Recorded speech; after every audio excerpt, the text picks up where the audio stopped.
The congratulation, King Charles II of Spain and the evil of blood. Imagine a physically deformed king whose court proved he was possessed by demon. This was Carlos II of Spain, known as the Bewitched or Enfetisado. But contrary to what we say in the whispers in the corridors of the palace, his torment does not come from supernatural forces, but rather from a very silent and insidious enemy, his own real line that he created. Charles II was born not under the powerful Habsburg dynasty, one of the most influential families in Europe for centuries. Obsessed by concentrated power or maintenance, the Habsburgs adopted an extreme practice: marriage between relatives. Uncles married nieces, cousins with cousins, geração após geração. No attempt to preserve the purity of royal blood, or a result of this genetic obsession. A biological disaster announced. Carlos was the product of 2 generations of extreme consanguinity. His country was my uncle and niece, seus avós on both sides too. Their gene pool was only limited when it came to a family isolated on an island deserted by generation. And this is reflected not only in your physical health, but in all aspects of your existence. Carlos's most visible deformity was the infamous Habsburg jaw, or, as usual, mandibular prognathism. His lower jaw was so designed for the forehead that he could not date it in his mouth. When trying, there remained a visible opening through which it was possible to pass a piece of furniture. Your teeth did not fit, and chewing became an impossible miss. The consequences were both tragic and humiliating. All of your foods need to be kneaded, blended, or transformed into potatoes like baby food. Likewise, eating was a grotesque spectacle. Soups drained hair out of his mouth, pieces of food fell, and saliva was constantly mopped up by servants during royal banquets. A moment that should represent power and nobility is transformed into a public exhibition of fragility and decay. His fault was quasi incomprehensible. The deformities in the jaw made it so difficult to articulate the words that foreign diplomats needed interpreters not because of the language, but because they could not understand what the king was saying. His own servants have difficulty deciphering his orders. Até sua mãe, a Rainha Mariana, recorded in letters in the fear that Carlos could die of suffocation in his own language during the sound.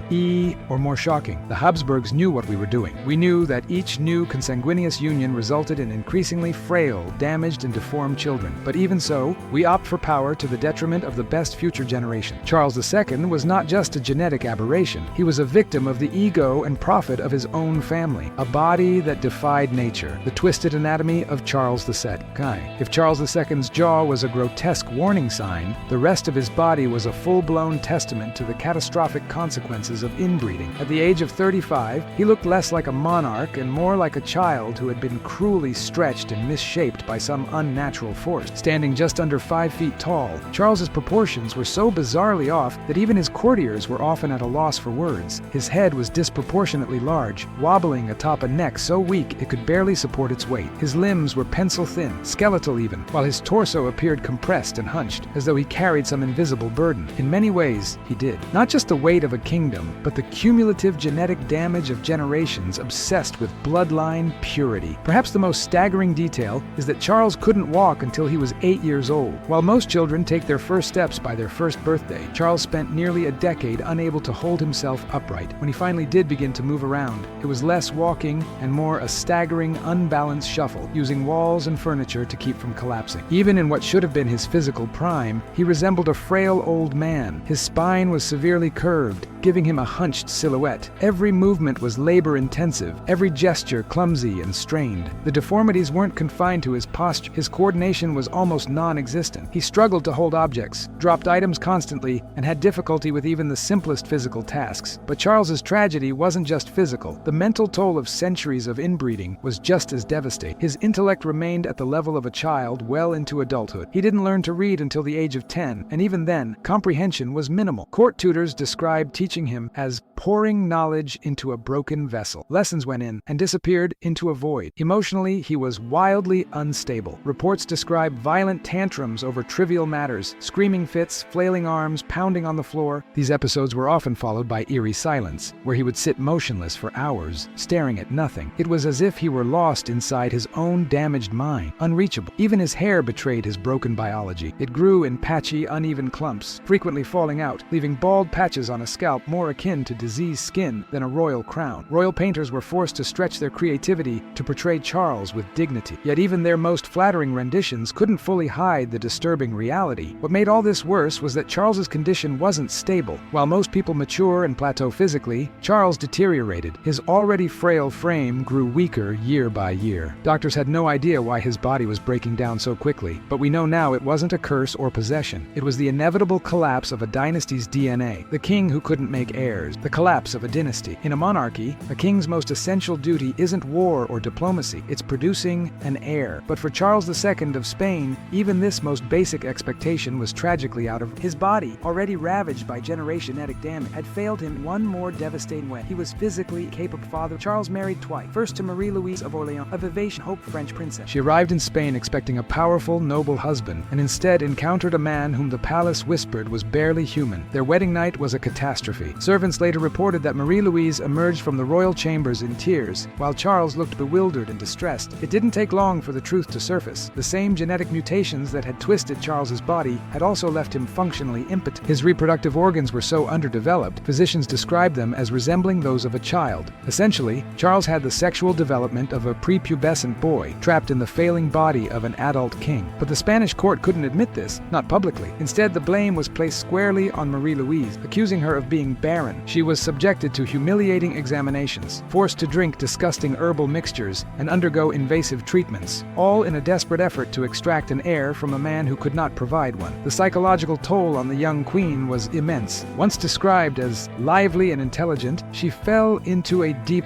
depression. Isolated and humiliated, she spent her days in prayer, begging for a miracle that would never come. Some historians speculate that the stress, combined with the toxic fertility treatments, contributed to her sudden and mysterious death at age 26. Charles remarried quickly, this time to Maria Anna of Neuburg, a German princess brought in as a last-ditch attempt to save the dynasty. But by then, Charles's health had deteriorated further, and the possibility of producing an heir had faded entirely. In private letters, Maria Anna described her horror at her husband's condition and her growing despair as it became clear she would never bear a child. Doctors were summoned from across Europe. Magical remedies were attempted. Charles endured painful and degrading examination, all in vain. The issue wasn't something that could be treated. It was written into his very DNA. Meanwhile, Europe was watching. It was no secret that Charles would die without an heir, and the Spanish throne, one of the most powerful in the world, would be left vacant. Competing claims and alliances were already forming behind the scenes. The moment Charles died, a brutal power struggle would erupt, and indeed, when he finally passed in 1700, his failure to produce an heir triggered the War of Spanish Succession, a continental conflict that left hundreds of thousands dead. The Habsburgs, who had once ruled through strategic marriages, had undone themselves. Their obsession with bloodline purity had resulted in a king who couldn't even fulfill the most primal role of a monarch. Exorcisms in the royal palace. When science failed, superstition took over. When the finest doctors in Europe failed to explain or cure Charles II's grotesque condition, the Spanish royal court turned to an older, darker remedy, the supernatural. What followed was one of the most surreal and disturbing episodes in the history of European monarchy. Public exorcisms performed on a living king. The church's explanation was simple. Charles wasn't sick, he was possessed. According to Father Froilan Diaz, the chief royal exorcist, Charles had been afflicted by multiple demons, inserted into his body through witchcraft. But these weren't quiet, private ceremonies. The exorcisms were full-scale public spectacles, often conducted in the throne room itself, with nobles and foreign dignitaries forced to watch their king writhe and scream on the floor. The rituals were violent and humiliating. Charles was made to drink holy water mixed with powdered relics, including fragments of saints' bones, a vile concoction that often made him violently ill. The exorcists interpreted his vomiting and seizures not as symptoms of poisoning, but as proof that the demons were reacting to the sacred elements. Sometimes he would collapse, shaking uncontrollably or falling unconscious, while priests shouted Latin incantations over his convulsing body. Worse still, Charles was subjected to physical torment under the guise of spiritual purification. Crucifixes were pressed against his skin until he screamed. He was splashed repeatedly with holy water, forced to chant prayers in a language he could barely understand. His limited intellectual capacity made him especially vulnerable. When priests told him the demons were leaving his body, he genuinely believed them, and for brief moments, he felt relief. This vicious cycle continued. Whenever Charles's symptoms worsened, he would beg for another exorcism, believing it was the only thing keeping the pain at bay. His desperation only deepened the spectacle. At one point, Father Diaz claimed to have expelled 47 different demons, each one supposedly responsible for a different part of the king's illness, from infertility to seizures, from his deformed jaw to his mental political instability. In 1698, the court took things even further. Convinced that the entire palace was cursed, they ordered a full spiritual cleansing. Servants were instructed to collect anything suspected of harboring evil, gifts from foreign courts, clothing from former queens, even furniture. These items were dragged into the courtyard and burned in massive bonfires as priests chanted exorcism rites over the flames. By 1699, Charles was completely dependent on these rituals, but behind the scenes his condition was getting worse. The rituals weren't helping. They were medieval theater, offering psychological placebo at the cost of real medical intervention. The man once feared as El Hechizado, the bewitched one, was not possessed by spirits, but by the terrifying consequences of science, medicine, and reason being cast aside. The autopsy. That shocked Europe, the final truth of Charles II. When Charles II of Spain finally died in the year 1700, at just 38 years old, his death marked more than the end of a reign. It marked the collapse of a royal bloodline and the beginning of one of the bloodiest wars in European history. But before that political storm began, there was a moment of chilling clarity. His autopsy. For decades, the Spanish court had whispered that Charles was cursed, bewitched, or possessed. But now, the royal physicians wanted to see what truly lay inside the body of the man they had called El Hechizado. What they discovered was so horrifying that the official autopsy report was initially suppressed, deemed too disturbing for public release. But the truth, as it always does, eventually came out. Dr. Geronimo de la Fuente Piñerola, the royal physician who led the autopsy, described a body that defied medical understanding, a collection of decaying, malformed organs barely capable of sustaining life. His report would become one of the most shocking documents in European medical history. It began with the heart. A normal adult human heart weighs around 300 grams. Charles's heart was described as shriveled, blackened, and no larger than a walnut. It looked like burnt meat, incapable of pumping blood effectively. That he had even remained alive into adulthood seemed impossible. His lungs were gangrenous and filled with fluid, giving off a stench so foul that assistants reportedly vomited or fled the room during the procedure. The rot wasn't confined to his chest. His intestines were also decaying, partially decomposed while he was still alive. Then came the reproductive organs, the subject of so much political tension during his lifetime. They were, according to the doctors, catastrophically underdeveloped, confirming what many had already suspected but dared not say aloud. Charles had never been capable of producing an heir, but perhaps the most disturbing discovery was found inside his skull. When physicians opened his head,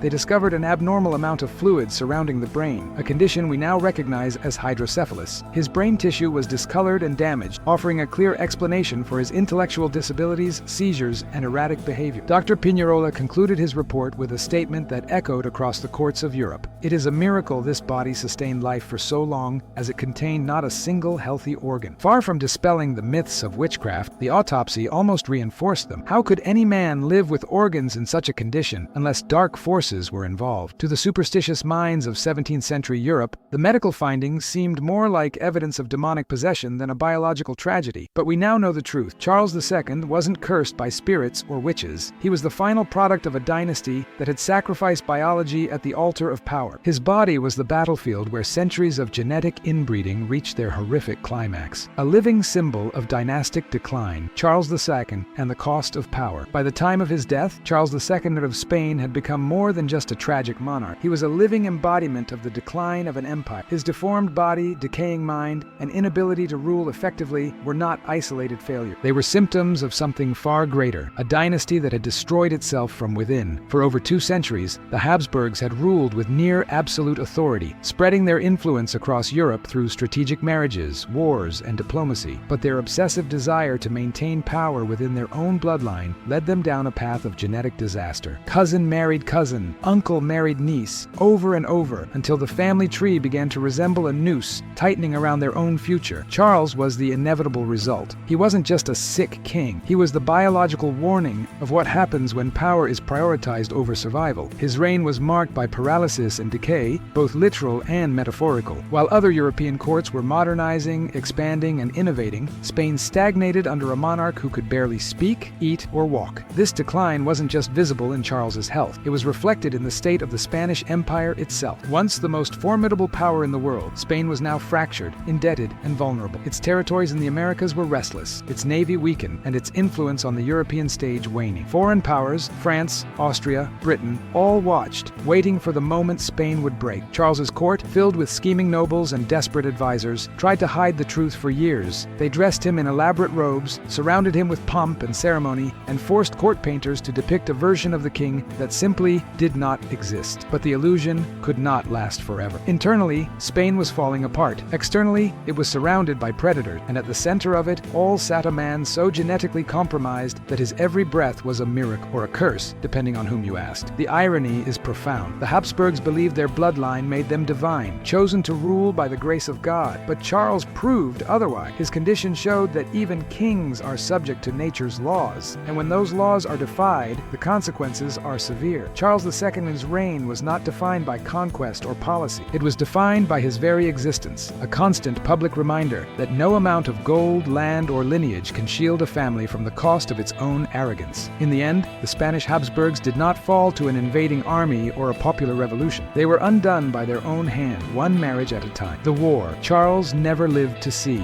the price of a bloodline's end. Charles II's death in 1700 did not merely mark the passing of a king. It signaled the collapse of a dynasty and triggered one of the most devastating wars in European history. Though Charles himself never saw it, the War of the Spanish Succession was the final consequence of the centuries-long Habsburg experiment in genetic purity. For years, the European powers had anticipated this moment. It was clear Charles would die without an heir, and with no clear successor to the Spanish throne, a power vacuum of unimaginable scale opened. Spain wasn't just a country, it was an empire stretching across Europe and the Americas. Whoever controlled Spain would gain territories, resources, and strategic dominance. Charles had attempted to avoid conflict with a final act of desperation. In his will, he named Philip of Anjou, a grandson of Louis XIV of France, as his successor. It was a move that immediately alarmed the rest of Europe. If the Bourbon family, France's royal house, took control of Spain, it would unite two major Catholic powers under a single dynasty, threatening the delicate balance of power that had been maintained since the Treaty of Westphalia. In response, a grand alliance was formed: England, the Dutch Republic, the Holy Roman Empire, and several other states, all preparing for war to prevent a Bourbon superpower. The war that followed lasted over a decade, from 1701 to 1714, and became one of the deadliest conflicts of the early modern period, with hundreds of thousands dead and entire regions devastated. The irony is cruel. The Habsburgs had spent centuries obsessively orchestrating marriages to concentrate power, yet their final monarch's death without issue shattered the very empire they had tried to preserve. The dynasty that had once ruled from Madrid to Vienna, from Brussels to Mexico City, now became the cause of a continental bloodbath. In many ways, the war was the long, slow aftershock of Charles's birth. His condition, his inability to rule, to reproduce, to lead, had left Spain directionless, vulnerable to the ambitions of others. And while he had been a passive figure in life, his death became a catalyst for chaos. The War of the Spanish Succession eventually ended with the Treaty of Utrecht in 1713. Spain passed to the Bourbons, but under strict conditions to prevent unification with France. The Spanish Empire lost several key territories, and the Habsburgs were permanently removed from Spanish rule. Charles II's legacy is thus written, not in victories or achievements, but in the ashes of war. His life was the final chapter in a genetic tragedy, but his death opened a new, bloodier volume, one that reshaped the map of Europe for generations to come. The myth of the curse, superstition versus science, in the case of Charles II.